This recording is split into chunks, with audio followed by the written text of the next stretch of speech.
Welcome to the Meeting House. My name is Bob Beatty. I'm one of the pastors here, and I'm so glad that we're able to spend this time together. If this is one of the first times you've ever been a part of the Meeting House, we would love for you to go to tmh.church/new here. We have a mug that we would put in the mail just as a way of saying thanks for joining us today. This has been a week that's been full of challenges. Many challenges that remind us of our need for prayer, that we are incapable of changing the world by ourselves, that we need God's presence. And so we want to invite you with the number below. You can text us any prayer requests that you may have, your family, those close to you, that we would join together in prayer for those things. And I want to invite you that as we go into worship through music, that we would be reminded and the hope would be restored in our lives, that we worship a God who's able to bring life out of death, that is able to bring hope out of despair, and that as we sing these songs, as we engage together, that God would remind us of His faithfulness through these times.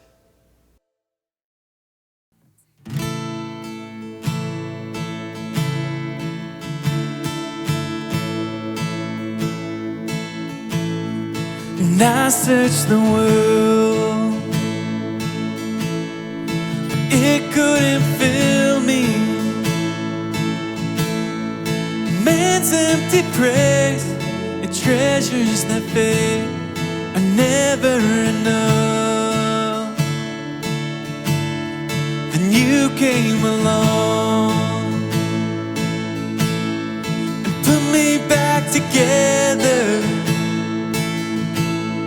and every desire is now satisfied here in your love. Oh, there's nothing better than you. Oh, there's nothing better than you. Oh, there's nothing is better than you.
turn bones into armies.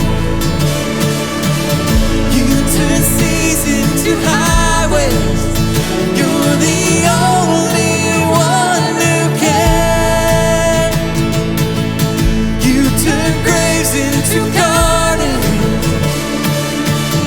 You turn bones into armies. You turn seas into highways. You're the only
Good morning, Meeting House, and happy January 10th. I'm Caleb Miller, the First Impressions Director here at the Meeting House, and this is my daughter Jane. She's joining us because she couldn't be quiet off camera, so we just brought her on. We want to point you to a few ways that you can connect with our church family here at the Meeting House as we start the new year.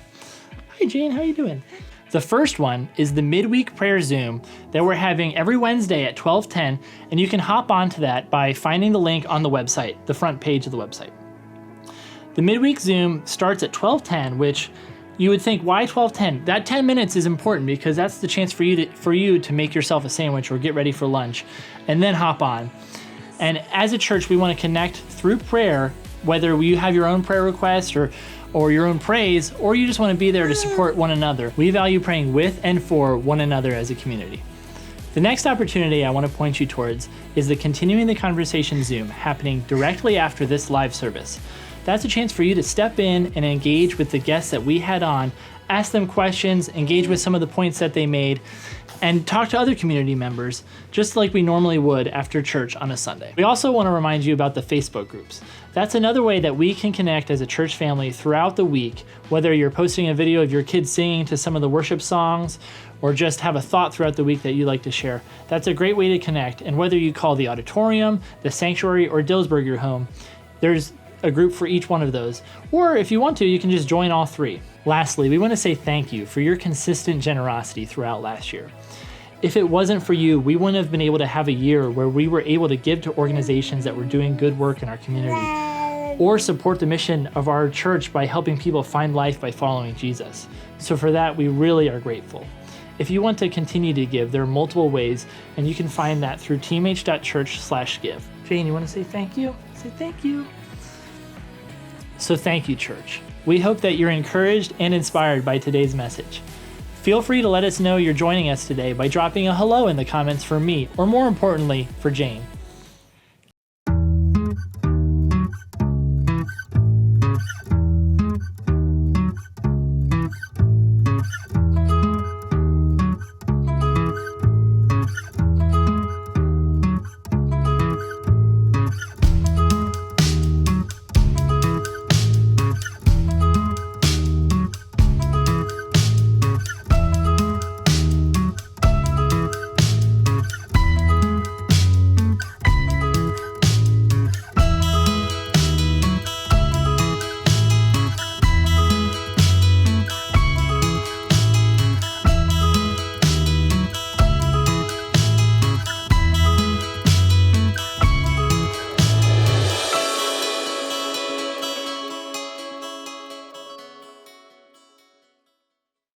Good morning, TMH. It is good to be with you. My name is Bob. I'm the pastor here at the Meeting House, and we're continuing our series of Your Future Self Will Thank You, where we're looking at stories and hearing stories from those across the TMH community that remind us of times where they made decisions that were altering the trajectory of their lives. And they look back to those moments and realize that God's hand was upon those moments, and they are so thankful that they made them, even if those moments weren't the easiest decisions to make. And we know that for all of us, we have lots of these decisions every day of our lives. We make decisions that move our lives in one direction or another. And so today, I'm really excited to introduce you to Jim and Becky Franklin. And they're here to tell their story and help us to see some decisions that they made and all that went into them, and that God has been so faithful to carry them through that. So thanks so much for being with us this morning. Can you just give us a sense of what's your life look like right now? Sure. We have two young daughters, Anna, age 9, and Karina, age 6. I'm currently a student myself, looking to get my teaching certificate to become a high school social studies teacher. And I'm also leading my girls who are doing online schooling right now, so I'm leading them through schooling every day. And I'm Becky, and I'm a full-time physician. So my guess is, Jim, you don't fit the normal picture of a freshman in college, right? No. Like it seems like there might be a backstory.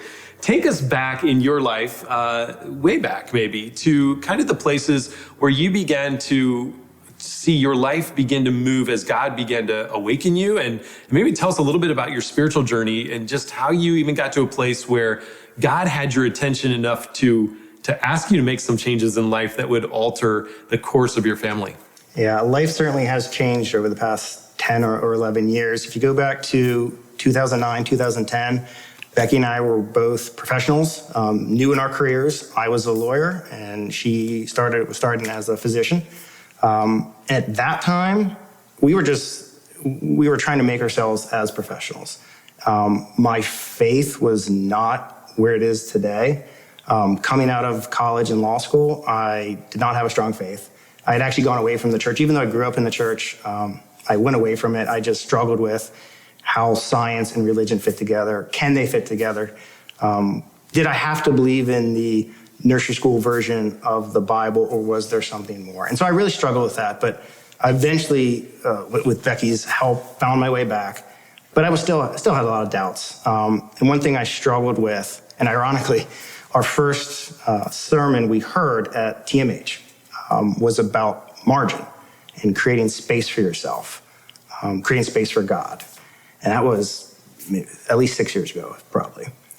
But that was something that always resonated with us, this idea of margin and space, personal space, space for each other, space for ourselves, space for kids once we had kids, but we weren't very good at it. And as professionals, we both had jobs where it wasn't a 9-to-5 job. We were early days, late days, always tied to the phone, tied to the computer. Whenever a client or a patient needed something, you were there. And so family, each other, ourselves were put second, third, fourth.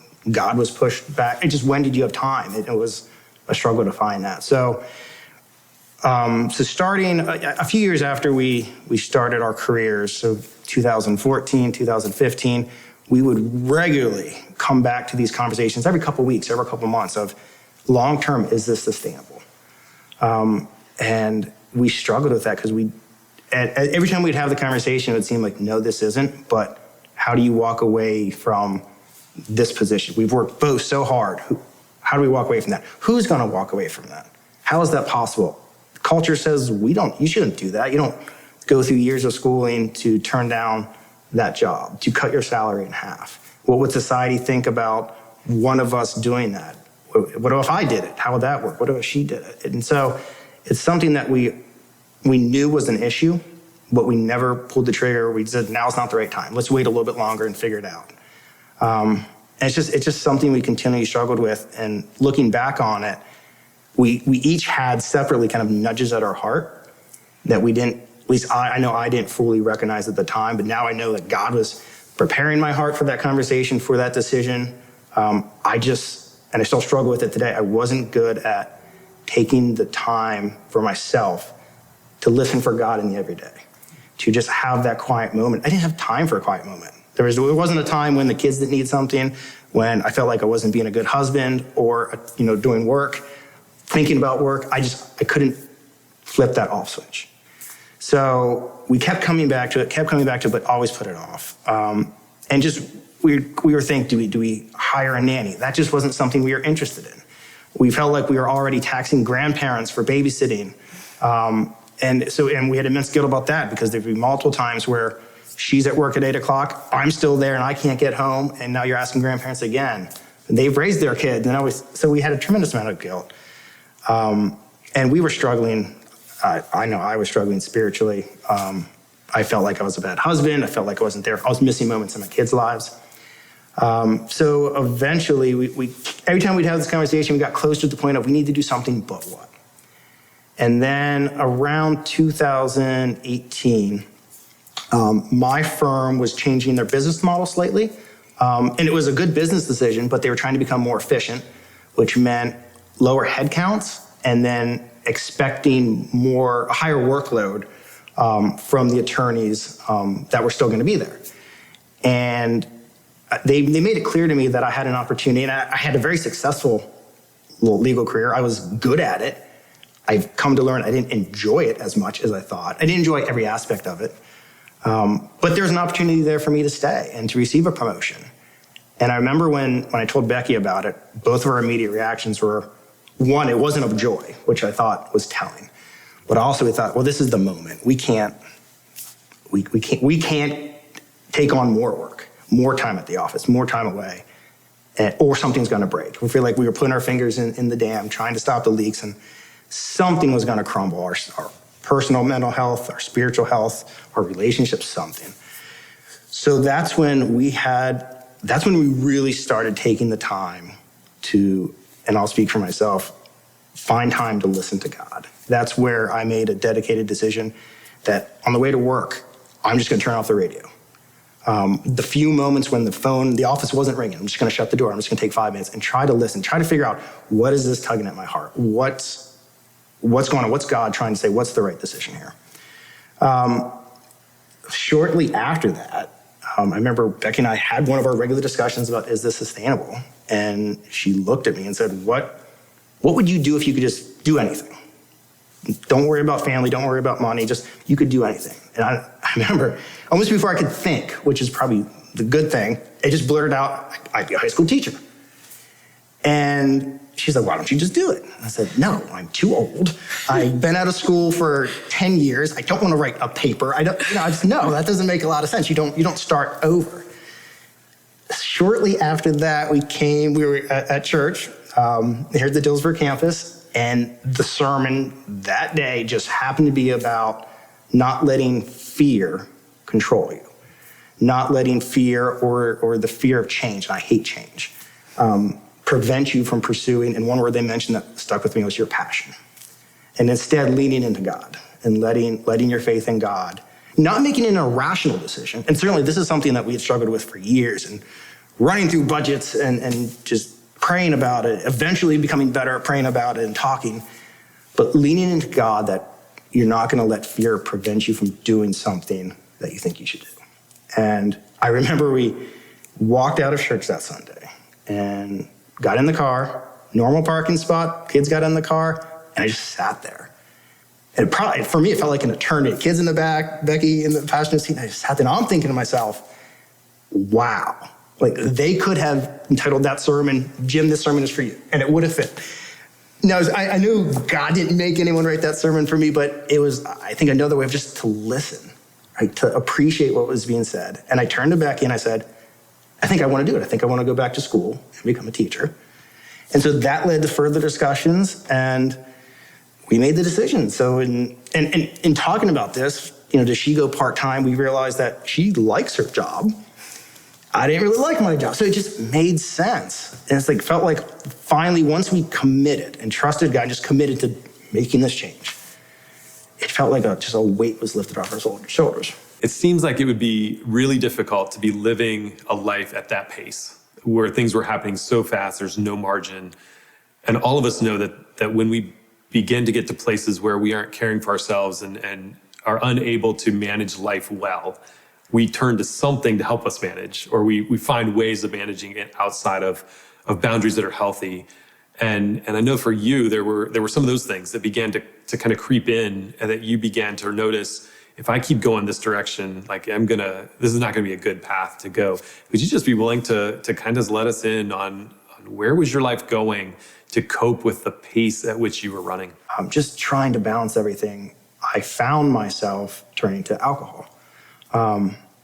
And it just, I realized, and we had discussions about it, it never became a problem, but at one point it became apparent to both of us that I was drinking not because I enjoyed it, and I still do enjoy alcohol socially and responsibly, but I was drinking because I felt like I needed to.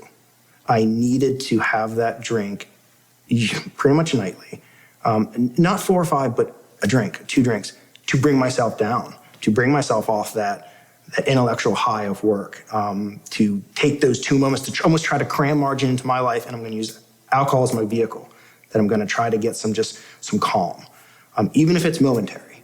And once I figured out, Becky helped me do that this was no longer something I was doing for enjoyment, but as a need. I was fearful, not of where I was at the moment, but if we continued down this path, if this train that we were on, that we didn't think was sustainable, and we didn't change anything, was it going to lead to a problem? And that was a big revelation too, and just helped me again turn to God and what's an alternative path here? Help us figure out, is there something else that we can do, should do? How did you go about stopping? Because that's not easy to just go from saying, okay, I realize it's a problem, to now I'm just not going to do it. Was there something that you filled in otherwise? Did you find more margin to come down? Like, how did that all happen? Or was it not until you kind of had your space after your job? So part of it was the realization that I wasn't drinking because I enjoyed it, or I wasn't drinking just for social reasons. I was drinking because I felt I need to. That was a wake-up call, right? It was like a shotgun blast going off the side. It startled me because I have seen with colleagues and friends what full-blown alcoholism looks like, and it was like, that's not me. I knew it wasn't going to be me, but I was scared that it could be. So just the realization, once we made the decision and went that course, we had margin. And without that need to drink in that way, now I didn't have that requirement. If I want to drink, it's because I choose to in a socially responsible way for enjoyment. So it was that. And then I found, and with Becky's help, I found outlets of things I actually enjoyed in life. So now that I wasn't working 90, 100 hours a week, and then trying to cram family, which is a bad way, it shouldn't be cramming family in, but that's the way it was. I found things that I enjoyed. I enjoy refereeing sports. So I'm a PIAA official for football and wrestling because I enjoy it. And I come home smiling. So I found other things that help give margin and help give happiness. Mm-hmm. I think in that moment before we made the decision regarding work, though, there were some other small things to try to replace that. Things to say, okay, you're introverted, and so what you don't need walking in the door right after a long day at work is everybody kind of bombarding. And so, okay, you walk in the door, 30 minutes totally to yourself, go work out, go listen to ESPN, that kind of thing. So there were some small changes in the interim to help put in healthier kind of ways until we could make more long-term changes too. Which in the short term were very difficult for me. Because while I was still employed in that profession, now I'm like, well, that's great. I mean, I'm happy to have 30 minutes for myself, but that's the 30 minutes I was gonna spend with the kids, and now I don't have more time to spend with them, so now I just feel like, so again, it was an immense amount of guilt. In retrospect, a healthy decision, but yeah, it was necessary. So you've been a lawyer, you've been successful at this, you're a doctor, you're both. In many people's minds, you have the picture perfect reality, but then you begin to understand like something else is going on inside of you, that this isn't the picture perfect life that you're experiencing. Something's going sideways in that. And so Becky, as you're hearing Jim kind of address this and know something's going on in him, what's going on in you at the same time? And how does that kind of come out into a conversation that you both begin to say like, yeah, we're both feeling this isn't the best train to be on? Yeah, as simultaneously, I was going through my own process of just feeling the fatigue, feeling the grind. We were both tired and really feeling that God whisper of something's got to give. We can't just keep going like this.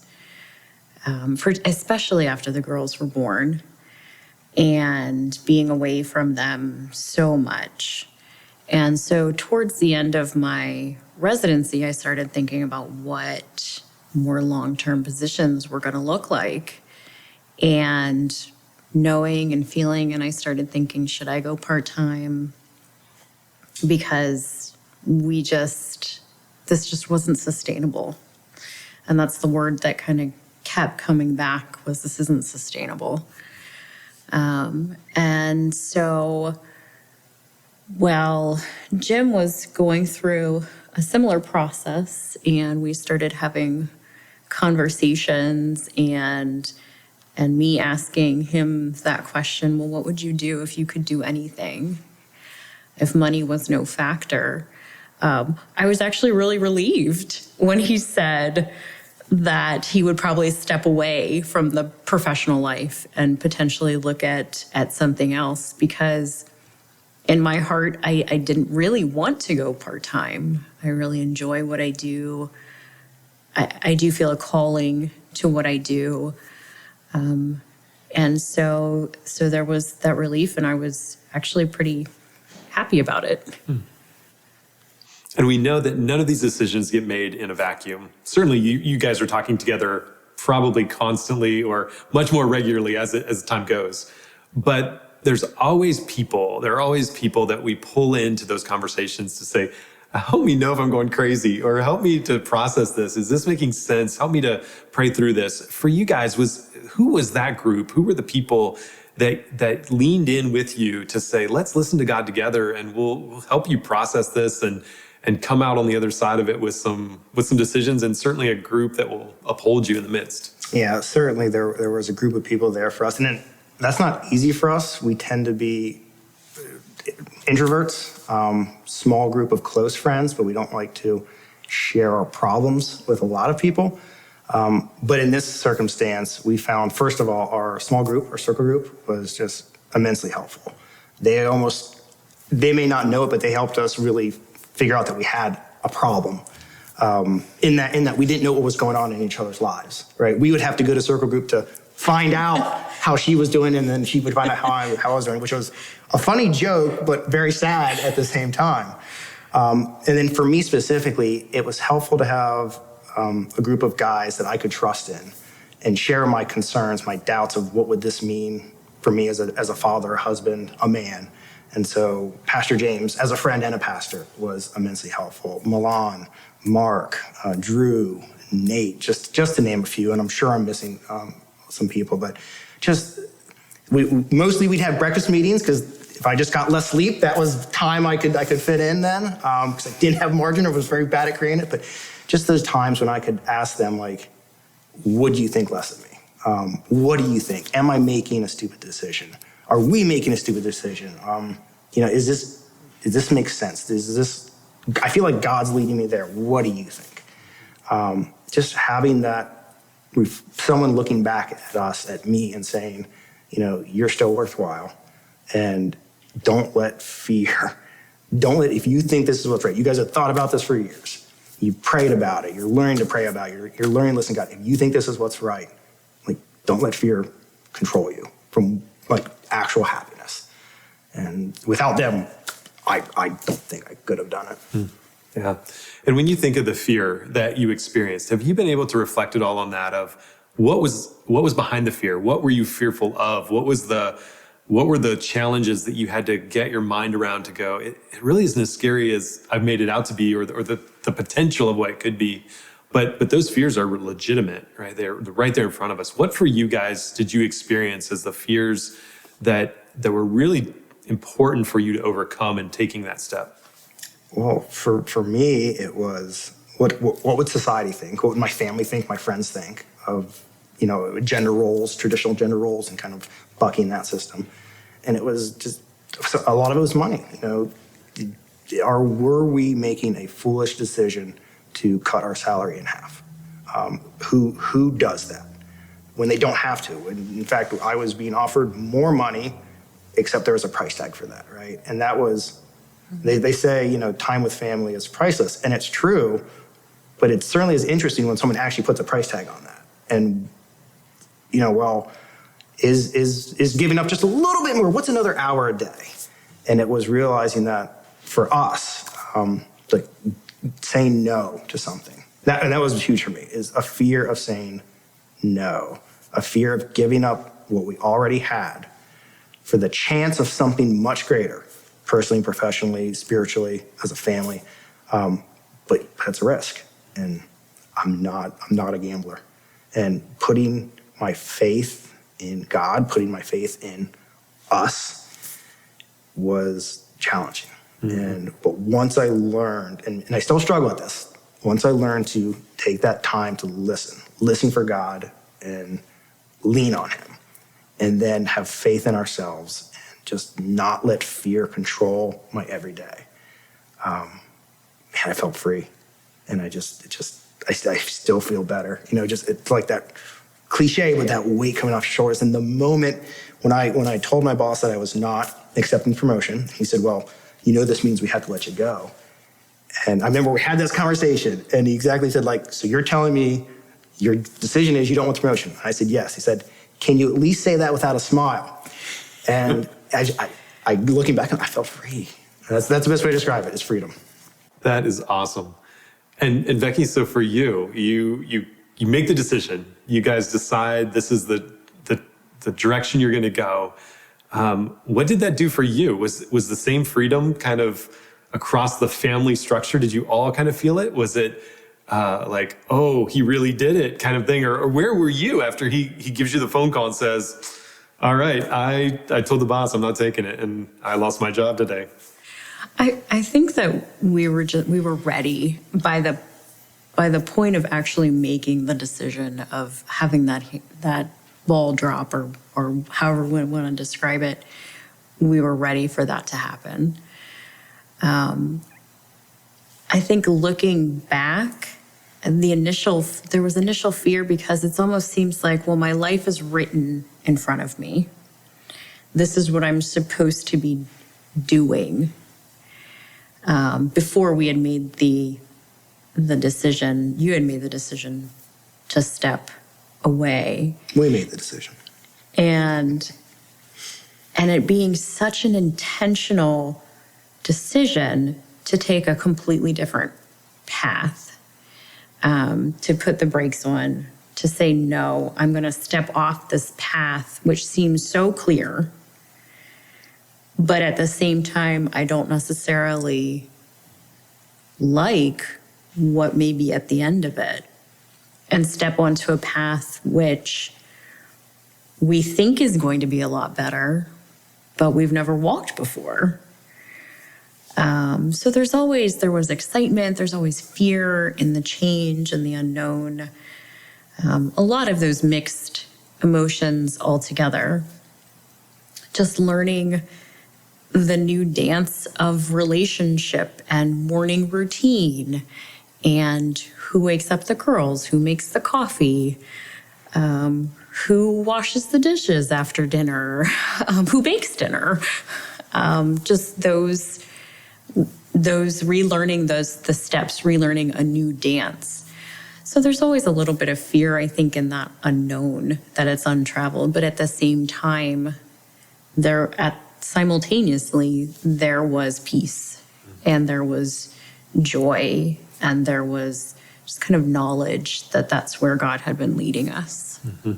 When you say yes to one thing, you're saying no to something else. And that's always kind of sat on our hearts, and kind of reflected on that too. Anytime new job offer, anything, say, if we're saying yes to this, what are we saying no to? Yeah. Here. And for so long, we were saying no to ourselves, our mental health, our relationship, our kids, our family, margin in general. And it was the time.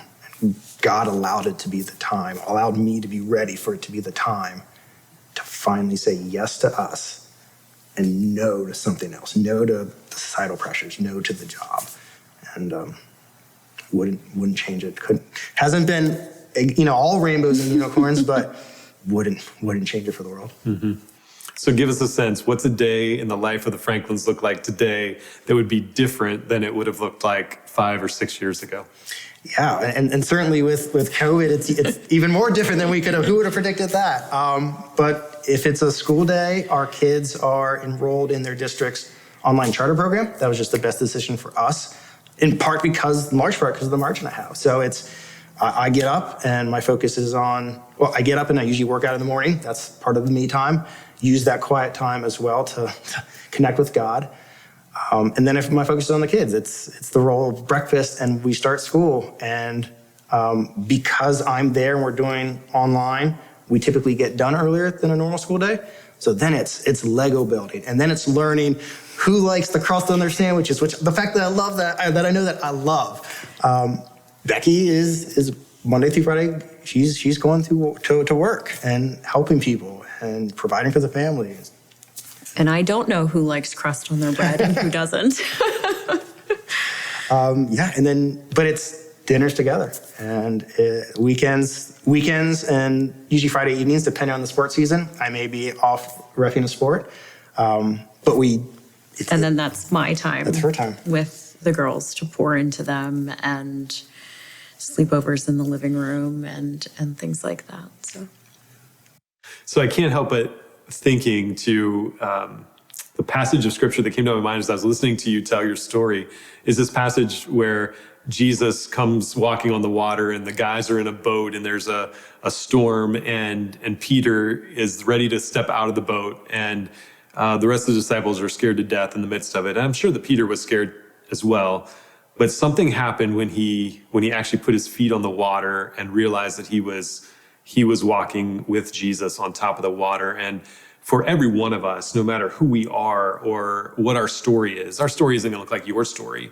But every one of us are going to have those moments where we know that Jesus calls us out of the boat to say, everything that you've known or is comfortable or the direction you've been going, I'm asking you to do something that's going to cause it to look different. And I'm going to ask you to do something that maybe you've never done before. And that's our story. It's every one of our stories.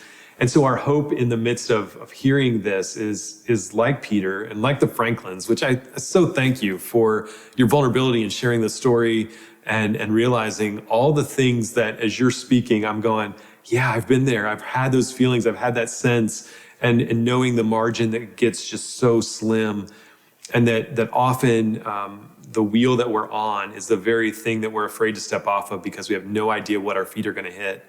But what God ends up promising and delivering on and assuring us of is that when we're faithful to follow where he leads, he provides firm footing for us moving forward. And not that it's easy and not that it's all every day is a wonderland, but it certainly moves us closer to his heart of what he's doing, where he's calling us to. And so we just invite each one of us as we are on our journeys to recognize that of that voice of God calling, the invitation of Jesus to follow him into a different way. And so I want to just end our time by thanking you, first of all, for your willingness to share with us, for your family. And it's exciting to hear of the new journey that you're on and the new life rhythms that you have. And most of all, that freedom that you're feeling in the places that God is meeting you. And then praying for all of us that when we hit these moments, when we know that we're unsettled, the whispers of God become louder and louder, and the nudges become more prominent, that we are assured that when we step out of there, God is there to meet us. And so let's end our time today with just a prayer for each one of us that we would be faithful in following and listening to that voice as well. So God, thank you for our time together and for the Franklins, for their story, for their family, for the incredible ways in which you've worked in their lives, that you've called them and directed them and led them into new paths. And there are certainly decisions that they're looking back on, so thankful that they made. But in that moment, the decision was not an easy one. And for some of us, we're sitting today in that very situation where we know there are some things in front of us that we need to make some decisions about, whether it's relationships or jobs or 1,000 other things. Would you give us the courage, give us the wisdom to make those decisions, help us to have people around us who help us process them and make the decisions because we know that your voice is calling us into something different and that we can trust you to meet us in that place. We thank you so much for this day and pray your blessing as we follow you into this adventure.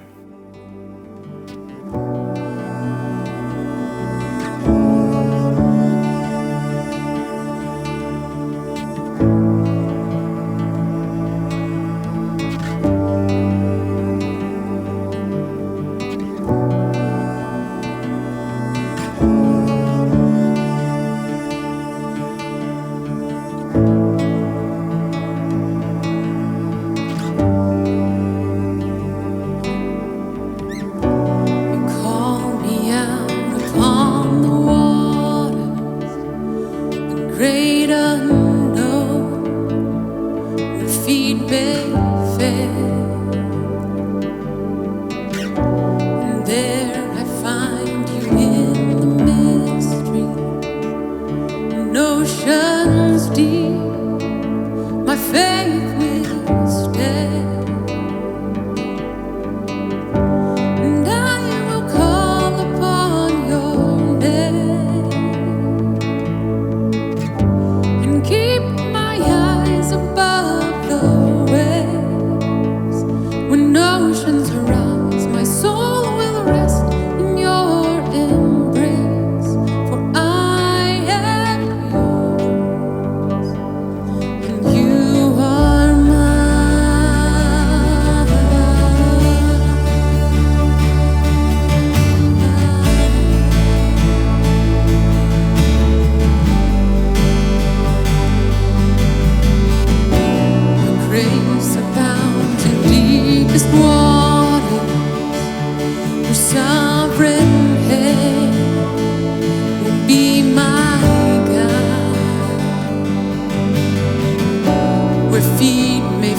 fail and fear surrounds me.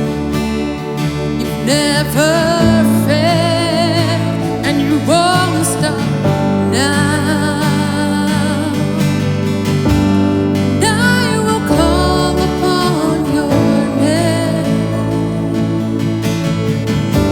and keep my eyes above the waves. When oceans rise, my soul will rest in your embrace. For I am yours. You are mine.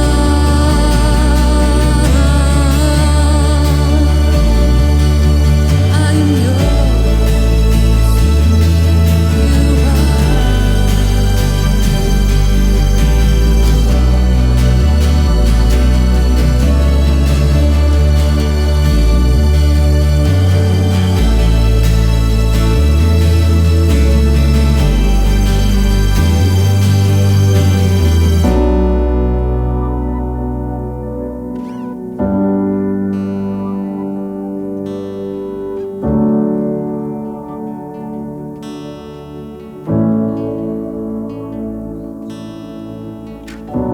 Spirit, lead me where my trust is without borders. Let me walk upon the waters wherever you would call me. Take me deeper than my feet could ever wander, and my faith will be made stronger in the presence of my Savior. Spirit, lead me where my trust is without borders. Let me walk upon the waters wherever you would call me. Take me deeper than my feet could ever wander, and my faith will be made stronger in the presence of my Savior. Spirit, lead me where my trust is without borders. Let me walk upon the waters wherever you would call me. Take me deeper than my feet could ever wander, and my faith will be made stronger in the presence of my Savior. Spirit, lead me where my trust is without borders. Let me walk upon the waters wherever you would call me. Take me deeper than my feet could ever wander. My faith will be made stronger in the presence of my Savior.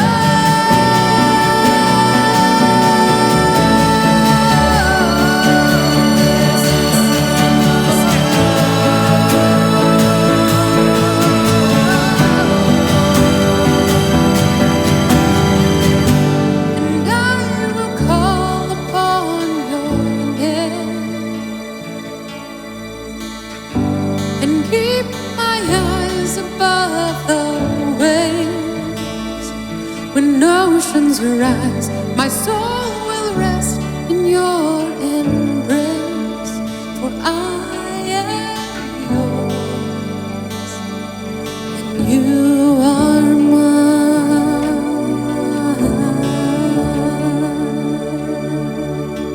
I'm yours, and you are mine.